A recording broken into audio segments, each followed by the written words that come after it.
All right. Well, hello, Matadors.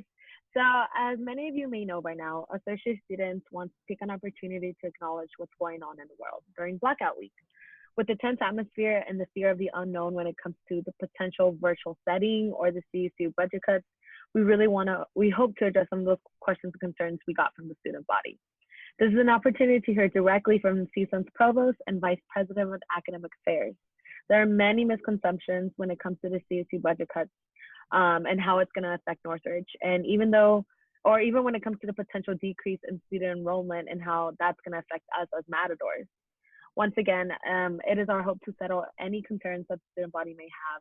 And we also want to take a moment to acknowledge the opportunities or any opportunities we have to use our voice as students and thank the administrators who are keeping the students' needs in mind while making all these difficult decisions. It is very important to the Associate Students Vice President, Dion Turner, and I to bring some key figures from CSUN to discuss these issues, answer any questions, and express the student concerns. So it is my honor to welcome CSUN's Provost and Dr. Mary Beth Walker. Hi, and thank you so much for inviting me.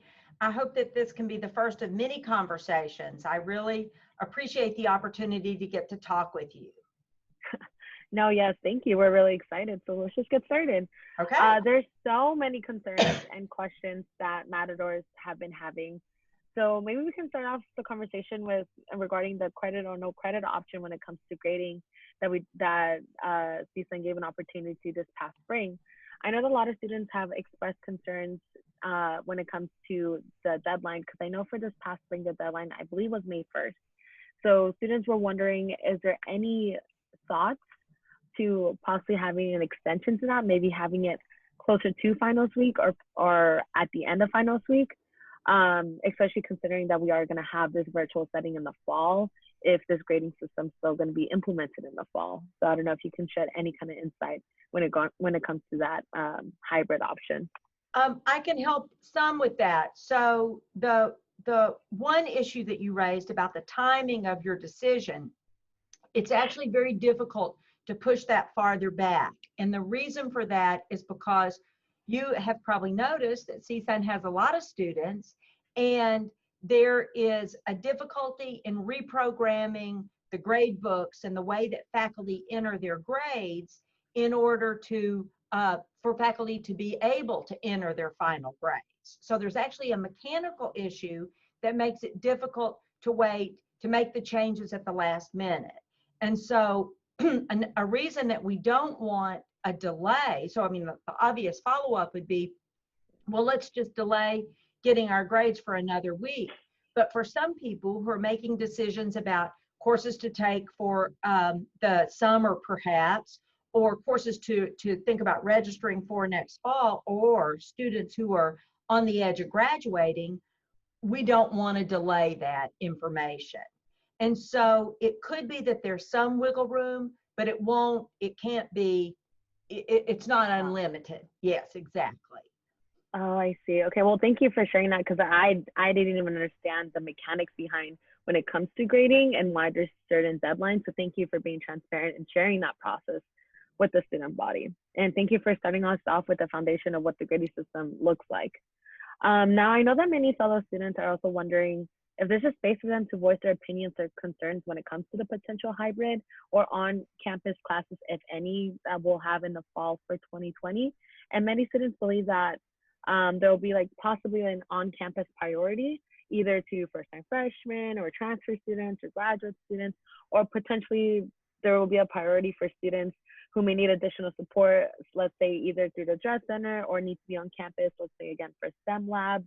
Can you shed any light on these concerns, or maybe share a space where students can voice their opinions? Well, I'm very glad you asked that question, because we've all been struggling, well, since like March 10th with these kind of issues, right? Yeah. And we do have more clarity now. So the CSU as a whole, is primarily virtual in the fall. And there are the possibility of campus face-to-face exceptions. And so the criteria for the exceptions are in part determined by the chancellor's office, who said, we really need to keep the face-to-face exceptions to the ones that must be taught. face-to-face. Mm. So not just it's our preference, but that we really have a hard time finding a virtual reasonable accommodation. And so the academic affairs put together a task force of administrators and faculty, department chairs, who really considered, who had a very holistic conversation about all the issues that would help determine those priorities for face-to-face. And it's very useful conversation for me. And the priorities are many of the things that you named. We really want first-time freshmen to have an opportunity to have some on-campus engagement. Some of that might come through, it would come through student affairs. It would come through the co-curricular sorts of engagement that is such a wonderful part about CSUN. So we want to preserve some of those opportunities. But the other things you alluded to are also top priorities in terms of the people that need to be in a lab. Maybe it's a capstone experience in an engineering class, and there's really hardly a substitute to do that, at home. So we want to allow for some of those kind of opportunities, keeping in mind that the list has to be short. We can't, it would violate public safety health concerns if we had 15,000 students on campus. So we have to keep the number relatively small. In art, media, and communication, they have some art classes, music classes, etc., that really would benefit, maybe not from being on campus twice a week, every week through the semester, but need some on-campus experiences. So that the priority then, as we've listed it, is let's keep equity at the forefront of our decision making. Let's prioritize first-time freshmen campus engagement. If it's possible to get the first-time transfers on campus, we will. But of course, they're so spread out in so many different courses, it's harder to do. And prioritize those lab or clinical experiences that are just so difficult to duplicate in the off-campus. The way the process works is I communicated the priorities from the task force to the deans. The deans came up with lists of what they felt based on consultation with their faculty and the chairs. And then those lists are coming in, and then we're trying to even prioritize further and do a little like mapping across the campus to see where people would be at different times and days. Yeah, exactly right. So it's an interesting process. No, thank you for breaking it down like that. I think it makes things a lot clearer. In regards to the task force, is there a representative from each college in that committee, or are there any students on the task force? There are no students on the task force. I've talked to Dr. Watkins some about student involvement and priorities in their preferences on different things. The task force includes some of the administrators who know things like where all the classrooms are, and where we would find students, what is our usual fall enrollment look like across different courses. But then we also have several department chairs and a faculty member from nursing, so faculty leadership. So there's I believe a chair from engineering. So it's a manageable, it's a reasonable number of people that brings in all these different areas of concern. So Got it. Yeah, so and people have been so interesting, and I'm so proud to say that everybody has really taken a university first priority. And so let's think what is best for our students, what their needs are and what their preferences are. And I think that has come through with the recommendations. Thank you so much for that. Would you say, or would you suggest for students to email their deans in regards to suggestions or concerns they have, or would you suggest a different alternative? Well, there's two things. One of the things that I've been promising, and it's not quite alive yet, is a website on the Academic Affairs website that shows the work of the task force, shows Oh, the members of the task force, and actually provides an opportunity for people to email with suggestions and concerns and comments, questions. And so as we get farther along the process of approving the campus exceptions and more details, I mean, it's remarkable how many details there are, just like in facilities management, you know. And so the details will be there, and I would absolutely welcome the students to be able to I will message that carefully so that y'all will know, yeah, hey, we can look at this website and we can see some of this information directly. no, that's amazing. Thank you for sharing that resource. I appreciate it. So we've been in virtual, well, we finished our last spring semester with virtual learning. And I know that associate students got some feedback from our peers, in regards to what can a student do to share their grievances when it comes to department response activity. We got a lot of feedback that most students understand that patience is key, but we also heard that some students never even got an answer during the spring semester. So what would you recommend a student to do if they find themselves in a situation, or what would be the best platform to holding professors or staff and faculty accountable as students? Well, Rose, thank you so much for asking that question. Actually, I was very worried about students not being engaged, you know, that after we went virtual. To tell you the truth, I read an article in the LA Times about in the K-12, LAUSD, so the K-12, and so many students kind of dropped out when it went virtual. And it was something like 25%. And I thought, oh my goodness. And so we did a little poll quickly of the faculty and just said, are your students continuing to engage? And I was pretty encouraged by how many faculty responded, number one, and then that also that told me that I can't remember the exact number, but I think it was about 75% of their students were as engaged as before, or more engaged than before. And there was actually only a small number, less than 5%, who were completely not engaged. So that was one encouraging sign. But we did hear, you know, I don't know if you know, but I absolutely hope you will come to every one. A couple of times a semester I do, well, it used to be pizza with the provost, but we just had to pretend we were eating our pizza the Right. last time. But, you know, I invited students to come and share their, and some of them said what you just told me, you know, that they had not gotten a response. And so that it's a very clear, you contact your professor. You had that. If the professor does not respond, contact the department chair. So I just was talking to Dr. Teresa White in Africana Studies. And so, for example, if it was a class there, you would contact Dr. White and say, I'm having a problem. If in the very unlikely circumstance that you don't get a response there, then the associate dean of the college. And so that would be the next step. And so there's a clear, you know, chain there that you would go through if you are still not getting a response. And so I know that in our office, some of the responses have come, or some of the questions or problems have come to us. And I will say, surprisingly few actually wrote to say things like, nobody was answering my questions. And I mean, more than zero is a problem, but you know, it wasn't hundreds, it was just a very few.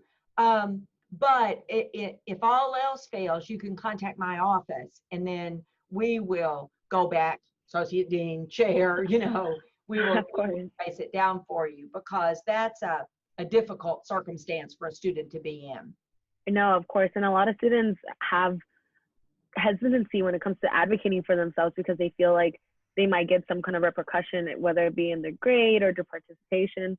So I'm very glad to hear that you're open to, if this is a dire situation, let's follow these steps, or if anything, contact my office. Well, I encourage you to keep to encourage all your other students, all your colleagues, that you know, you don't want to suffer in silence on that one, you know. Yes. No, thank you for saying that. And I hope to see the virtual pizza with the provost. Is there going to be any of those kinds of events during summer? I think that we will see in summer, I think we might see some of the, like the EOP summer bridge. We will see some limited possibilities on summer. I don't have a list of those, but there will be a couple. One of the things that really, I've been here a year now. And so Yes. I started last July 1. I love Southern California, by the way. My gosh, oh, it's so beautiful.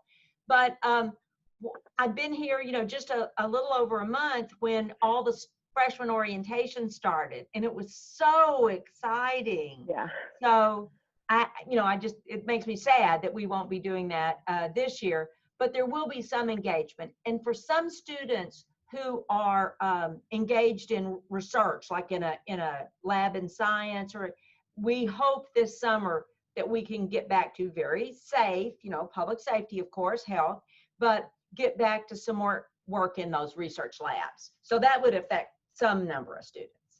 I see. Well, thank you for sharing that. And trust me, when it comes to orientation season, my heart's right there with you. Oh yeah.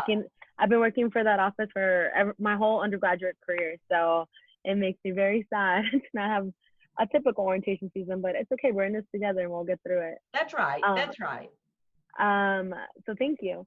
I know that the associate students also got some concerns, and I would like to transition this conversation to CSU budget cuts, which I know may not be exactly your department, your decision, but I just wanted to see or hear any insight if you think in the near future this will be affecting the Northchurch campus in terms of. Yeah, no, that's a very important question. Yeah. And I'm an economist, so I'm a professor of economics, and so I like budgets. So I'm always interested in this. And we are struggling. We will see a budget cut. So all the CSU campuses will. We are optimistic that our overall enrollment is going to be strong. And of course, that helps a lot, right? So that if our enrollment's strong, that helps on that budget side.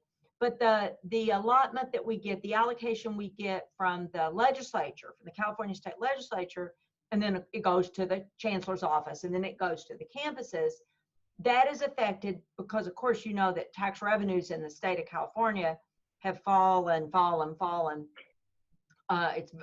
It's very difficult.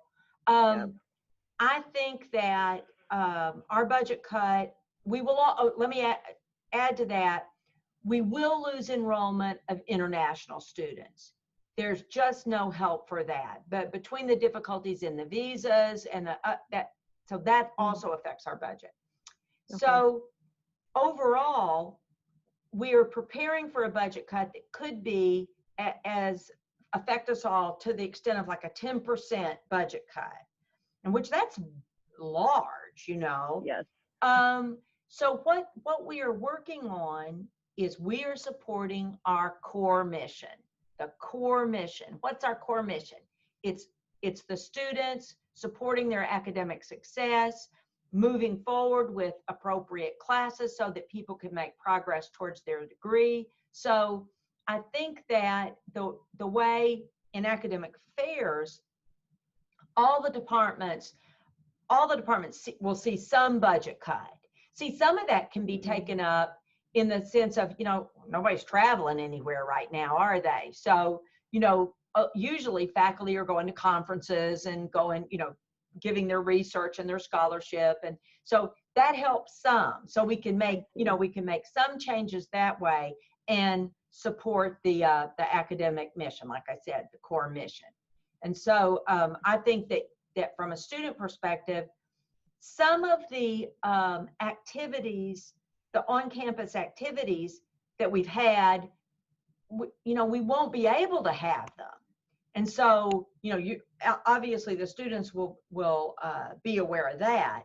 I think that in the spring, as we start to ramp back up, we definitely want, the student experiences to be back. So I think that's a very good question, and you should keep asking it. One of the things that we know is that we won't actually know what our true enrollment is until students start registering for courses. So that happens, they start pretty soon, but it'll be another month before we really have a sense. And then another point would be the state legislature will give us, the governor will give us more of a final budget in the early fall. And so that's when we know the true extent. I see, I see. And thank you also for bringing up the example of traveling, because I know when, as a student, if I hear budget cuts and then I hear department cuts, I think, oh no, my classes, what am I going to do with my classes? And so I'm glad you brought in that perspective. Well, department doesn't only mean classes, it can mean a lot of things. And I'm glad that faculty and staff are going to try their best to ensure that academics are prioritized. Right. So thank you for sharing that. I know that the CSU tuition increase has been a conversation for a few years. And so I was just curious to hear if you are part of the conversation, or if not, can Northridge have a stronger voice either through student or through faculty and staff to ensure the CSU tuition doesn't increase? I would be shocked if we did see a tuition increase coming up immediately. I'm not in that conversation. That goes on, Okay. The chancellor's office in collaboration with the state legislature, who are very interested. They know how important the CSU system is to the state of California. But that is a system-wide decision. That's such a big decision, and it can't be different at different campuses. And so that, I'd be shocked if that came up this year, like I said. So I think that you all, that would be something to keep an eye on in terms of, is there other conversation going on about this? I came from another state, another public university system, and I tell you what, this is a pretty good tuition model, isn't it? I mean, it is attractive compared to many states. Yes. So, yeah. No, thank you. And yes, I wholeheartedly agree. Well, I do want to thank you so much for sharing the different resources that Matadors have. I know that I learned a couple things from this conversation. And I wanted to see if there's anything else that you've heard or any concerns or questions from either students, faculty, or staff that we didn't get a chance to talk about today. And if so, then will you please share them? Well, earlier you talked about like disability services. And I wanted to say that in the fall, there will be some on-campus presence, limited on-campus presence of disability services, counseling services, and advisement services. Most of those services will continue to be delivered virtually. Okay. And I know, at least from the point of academic advisement, because that'd be the area I'm most familiar with, they have been working very hard in the virtual environment. I mean, there's been no diminution of the efforts they're putting into. And so I hope you help communicate across with all students to contact advisors with these questions. Here's a good example of something that has the potential for confusion. And I hope you can help me and Dr. Watkins figure out the best way to provide this information. So when you register for fall, most of your courses will say, it'll say like online, or it'll say online synchronous, it'll give you an idea. For the courses where there's been a request for an on-campus, face-to-face experience, the room number that it gives there probably won't mean anything, right? So this is something that I think it's going to confuse students if they say, oh, this is going to be in Jacaranda Hall, 205, and then, so it'll be very important to touch base right before classes begin. Where am I really going? And what days of the week am I really going there? It's the timing. I feel like I'm making it more confusing than it is. But I'm just saying that it would be very unusual this time. The time slot for the class, that's good. You're good with that. But the room, and it might not be, you probably wouldn't be meeting in that lab, say in Jacaranda Hall. You wouldn't be meeting there every Tuesday and Thursday at 11 o'clock. You might be meeting there only 6 times during the semester. So it's a messier schedule than we have usually dealt with. I see. And has there been any communication sent out to students who have registered are about to enter their priority registration dates in The, regards to like that confusion? well, I wish I could say totally on top of it. No, I think when you go to register, I think what it will give you the front, the boilerplate, the front part Okay. will explain this. And so that when you go to register, there'll be, the information will be there, but between, say you register July 8th or whatever, and August 20th, when classes start, that could easily, you could forget, or it could come back to be confusing. I So see. we'll do the best we can in terms of when you register, but we're going to need more than that to really communicate clearly. So I will look to you and Dion for some help on that. All right.